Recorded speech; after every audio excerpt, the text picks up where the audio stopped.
have a theory.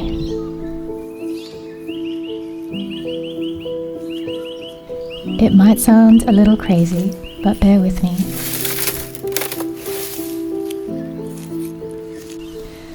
I think lawns are keeping us prisoner. Aside from being lovely places to walk barefoot or sit and gaze at the clouds, lawns don't produce food, they don't support wildlife, and their maintenance demands huge portions of our free time and resources. Lawns originated in European aristocracy, where having land that wasn't used for food was a symbol of wealth. It signaled that a person had so much land that they could afford to grow nothing on it. In modern suburbia, a trimmed lawn reflects discipline, structure, and control over nature. A perfect lawn can indicate that you're a responsible neighbor. While in some circles, not mowing can be seen as neglect or even rebellion. But here are some truths about lawns. Grasses like kikuyu and buffalo are non-native and often invasive.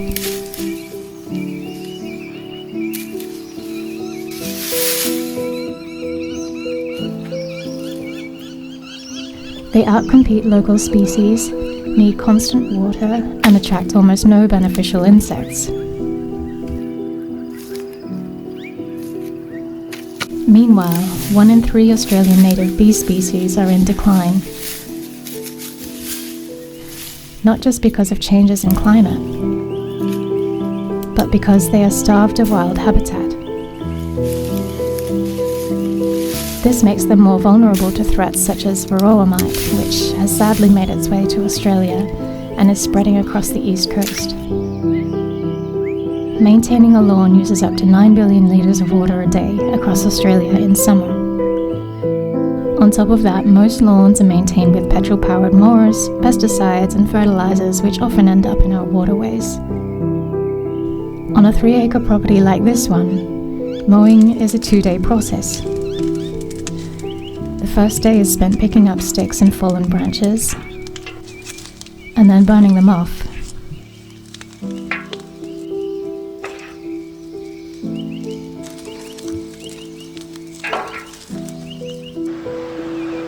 The second day is spent entirely on the mower.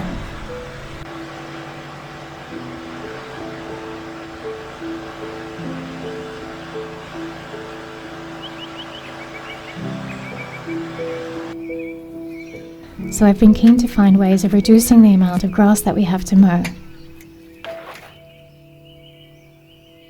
I want to create low-maintenance wild spaces that feed ourselves and our animals, as well as the wildlife.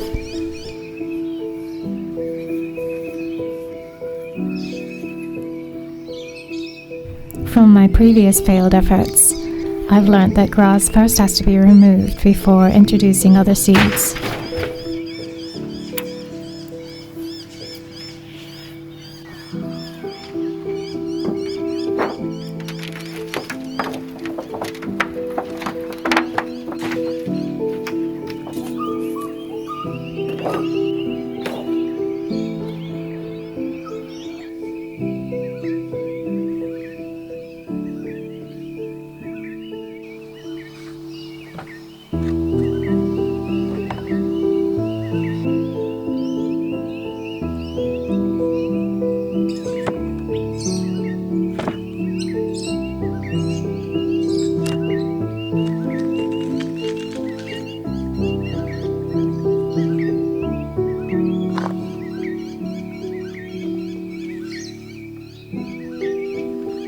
While common lawn and pasture grasses help to hold the soil together and add vital organic matter, they also form dense root mats which crowd out other seedlings. They strip moisture from the top layer of soil and dominate nutrient supply. Some even release chemicals through their roots that suppress the germination of other plants.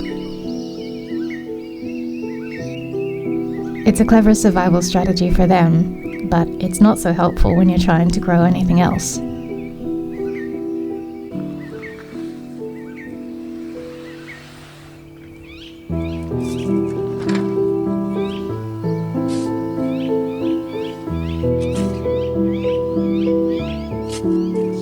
The first thing I wanted to do was create an area where the ducks could forage.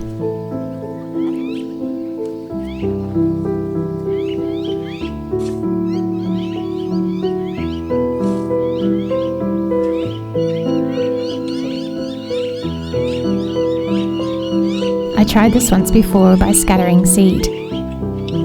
However, the wild ducks ate them before they could sprout. Some of the duck feed did germinate in the garden beds when I was rotating the ducks there.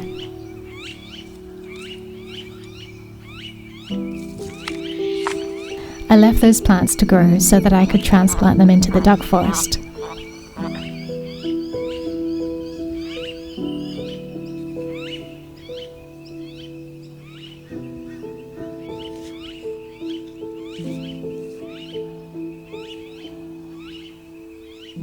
I want the wild ducks to be able to forage here too, so I first needed to protect the plants so that they could get established.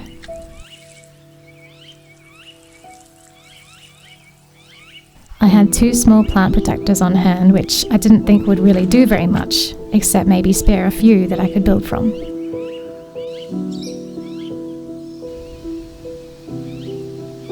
In the end, the protectors didn't seem to be necessary. Much of the seed has started to sprout,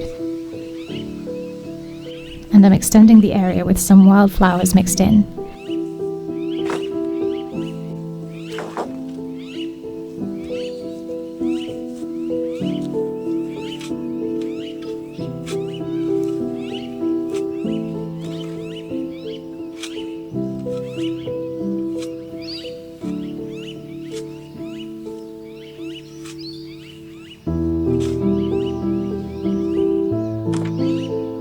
Speaking of flowers,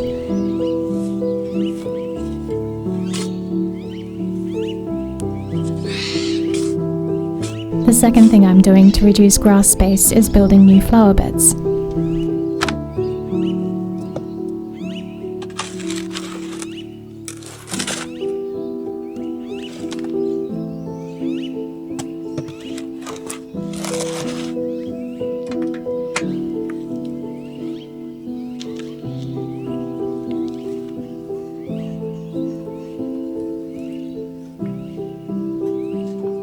This one is the beginning of an apothecary garden.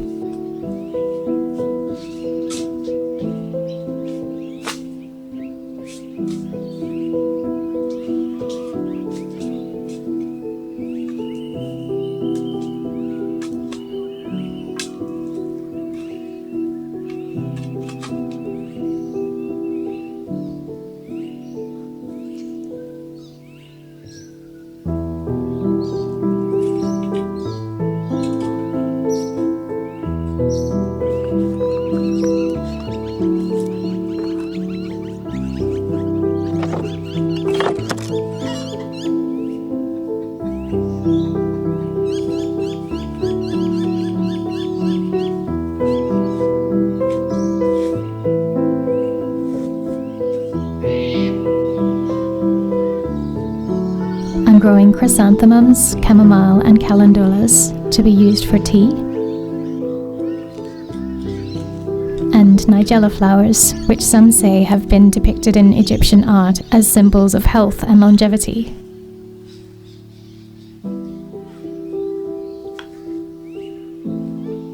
This time, instead of using my usual sugarcane mulch,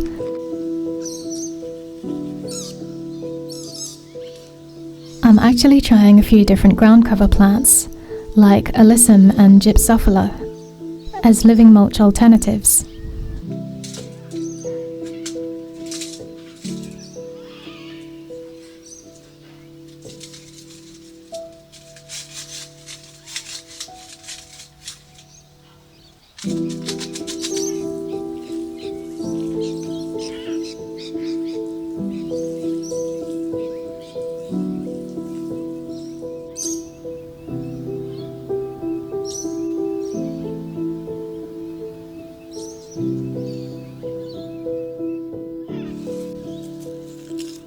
as an experiment. I planted these rain lilies, autumn snowflakes, and daffodils straight into the grassy area.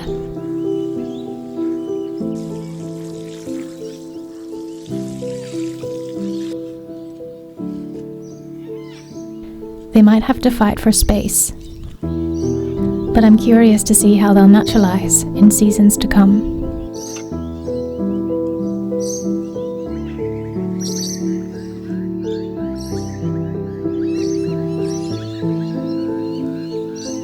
As one more measure of reducing grassy spaces, I'm adding to our fruit trees with lychee, feijoa, mandarin, and nashi pear.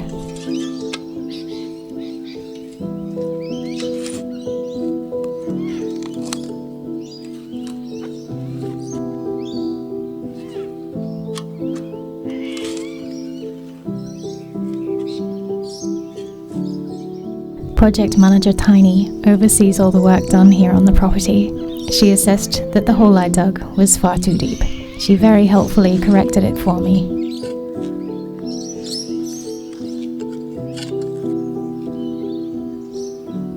This is just the beginning of reimagining what this space could be.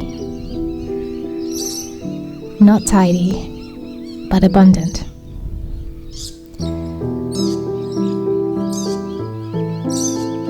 Not disciplined, but hosting, supporting, and nourishing life.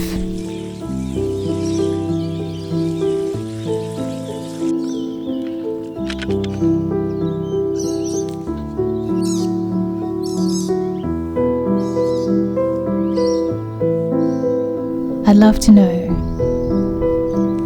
what's one small piece of your world that you'd like to let grow a little wilder? Please do share it with me in the comments. I read every one, and it truly means so much.